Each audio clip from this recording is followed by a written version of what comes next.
Hello everyone, welcome to my channel. Keep it simple but significant. I am your host Sati. Let us start today's discussion.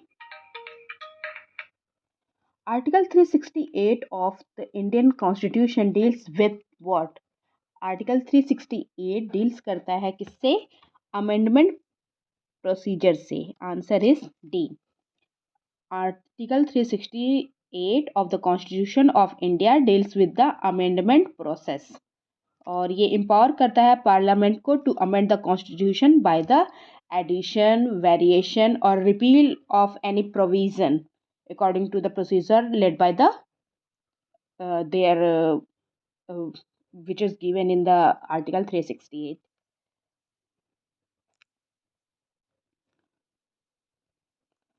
Who has got the power to create all India services? किसके पास power है all India services को create करने की? तो ये power है the parliament के पास. Answer is P.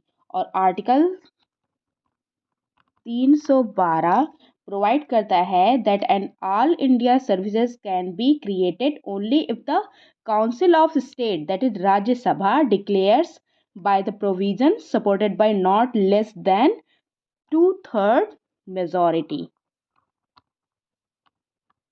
Okay. When such a resolution is passed, the parliament is competent to constitute such an all India services. Who was appointed as Assembly's constitutional advisor in 1946 during the framing of Indian Constitution? Indian constitution को जो frame किया जा रहा था, तो पूछ रहे हैं कौन अपॉइंट हुआ था एडवाइज़र, कॉन्स्टिट्यूशनल एडवाइज़र. तो ये अपॉइंट हुए थे BN. Rao. Answer is A.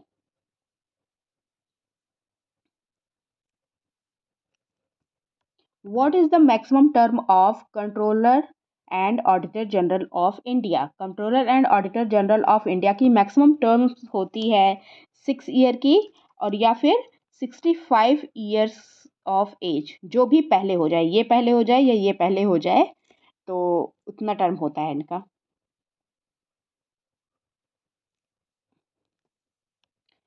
Which part of the Constitution is declared as the Magna Carta of India? Magna carta को किसको डिक्लेयर किया गया मैग्ना कार्टा? तो ये है पार्ट थर्ड. पार्ट थर्ड मतलब फंडामेंटल राइट्स. फंडामेंटल राइट्स को मैग्ना कार्टा ऑफ इंडिया कहा गया है.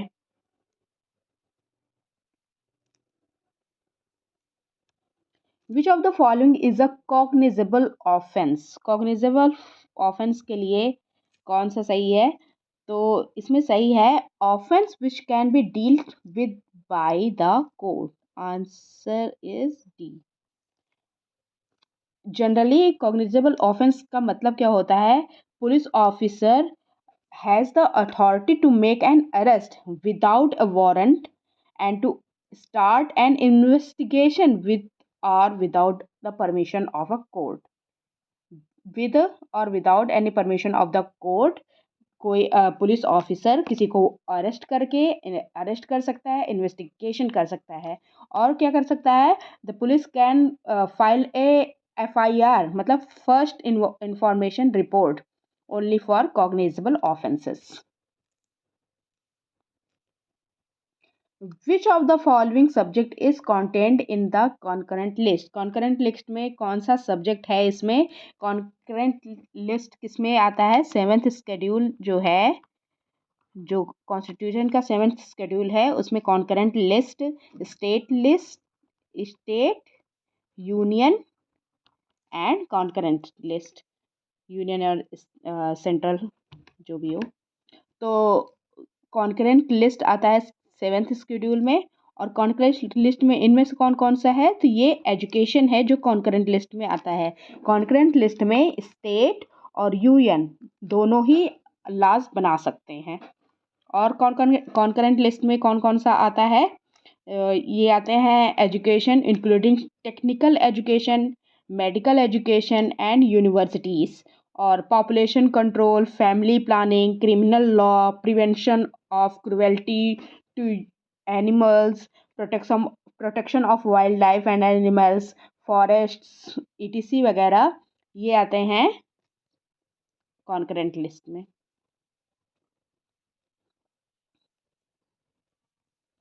When was the EVM first introduced in elections? तो ईवीएम को, इलेक्ट्रॉनिक वोटिंग मशीन को फर्स्ट इंट्रोड्यूस कब किया गया था? तो ये किया गया था 1989 टू 90 में। Answer is A. In the year 1989 to 90, the EVM were first introduced in the elections on the experimental basis. The Advocate General of an state shall hold office during the pleasure of, तो किसके pleaser में ये office hold करेगा? तो ये है governor.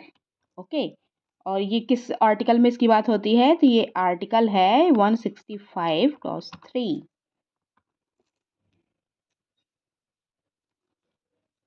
In case of a tie in voting on a bill in Lok Sabha, who among the following enjoys the right to cast the deciding vote? किसके पास होता है डिसाइडिंग वोट का राइट? तो जैसे लोकसभा में कुछ कोई अमेंडमेंट, कोई बिल आया, तो उसमें वोटिंग हो रही है, वोटिंग इक्वल हो गई, तो किसके पास होता है डिसाइडिंग वोट करने का? तो डिसाइडिंग वोट का राइट होता है किसके पास? स्पीकर के पास। Answer is A. That's all for today. If you like my video, please do like, comment, share and subscribe. Thank you.